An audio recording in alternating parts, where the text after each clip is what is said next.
میں نے کچھ لوگوں کو دیکھا ہے اگر کوئی نیک کام کر لیتے ہیں نا تو پھر وہ کہتے ہیں چونکہ میں نے کیا لہذا ساری دنیا فوراً یہ کرے.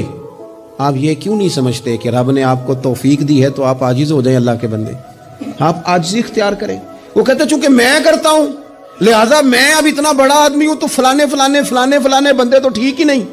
حضرت سعدی شیرازی کہتے ہیں کہ تہجد کا ٹائم تھا پرانے زمانے میں نا, لوگ مسافر اکثر رات مسجدوں میں آ کے گزارتے تھے.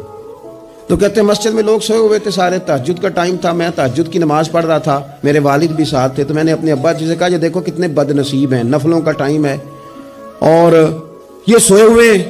تو فرماتے ہیں میرے والد کہنے لگے کاش تو بھی سویا ہی رہتا, لوگوں کے کپڑے تو نہ پھاڑتا.